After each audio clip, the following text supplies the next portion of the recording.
Bienvenue à notre analyse d'aujourd'hui.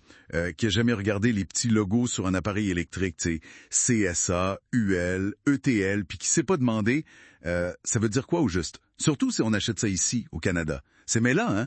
Effectivement, c'est une question qui revient souvent. Aujourd'hui, on plonge dans le monde des certifications de sécurité électrique pour l'Amérique du Nord, mais on va vraiment se concentrer sur ce qui est valide puis requis au Canada. OK. Pour faire ça, on s'est basé sur des guides techniques, des articles qui expliquent ça bien, puis des discussions d'experts. Bon, parfait. L'objectif, c'est de clarifier un peu tout ça.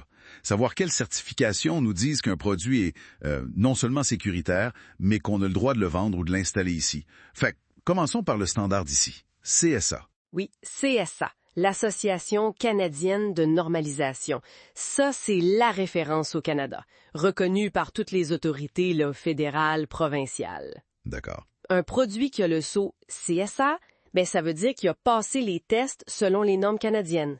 Souvent électrique, mais ça peut être aussi mécanique ou autre. Donc ça, c'est comme la base de la base pour nous au Canada. Puis ça a une bonne réputation ailleurs aussi, j'imagine. Exactement. C'est bien reconnu.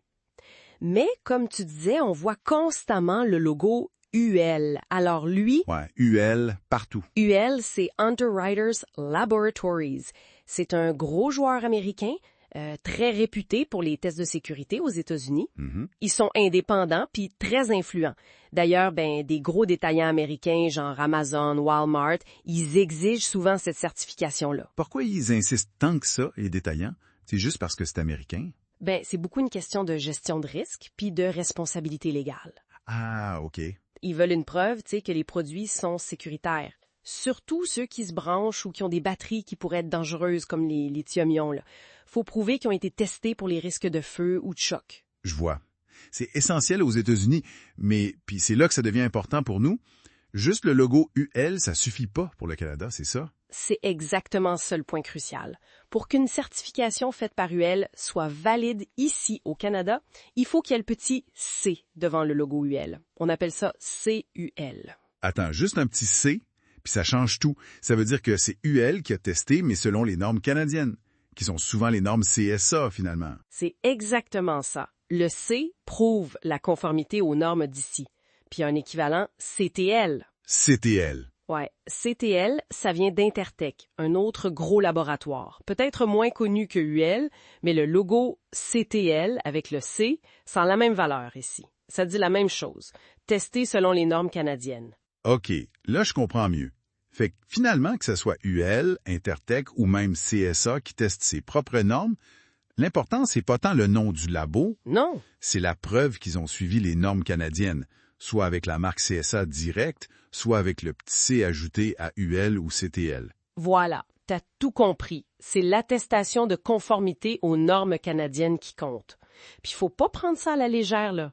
C'est pas juste une question légale pour vendre ou installer. Non, c'est la sécurité avant tout. C'est la sécurité de base pour éviter des accidents graves, incendie, choc électrique. Puis les sources disaient aussi que c'est pas simple pour les fabricants obtenir ça. Ça coûte cher, puis ça prend du temps.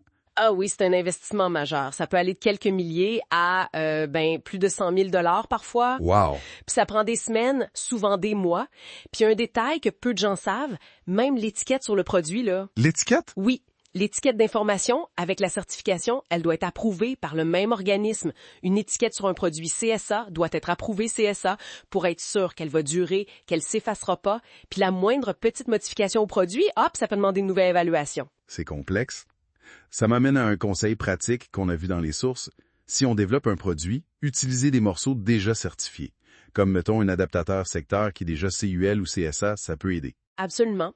C'est une stratégie courante. Ça simplifie un peu la certification du produit final. Fait que, pour résumer, si on veut être tranquille au Canada quand on achète ou utilise un appareil électrique, Faut chercher quoi? faut chercher les marques CSA, CUL ou CETL. C'est ça qui garantit que les standards de sécurité canadiens sont respectés. Parfait, c'est beaucoup plus clair maintenant, merci. Mais ça soulève une dernière question, un peu plus large peut-être. Au-delà de la loi puis de la sécurité technique, est-ce que voir ou pas voir une de ces marques reconnues, ça influence vraiment la confiance qu'on met dans un produit, puis notre décision de l'acheter? C'est une excellente réflexion pour finir. Qu'est-ce que cette petite marque représente vraiment pour la personne qui magasine?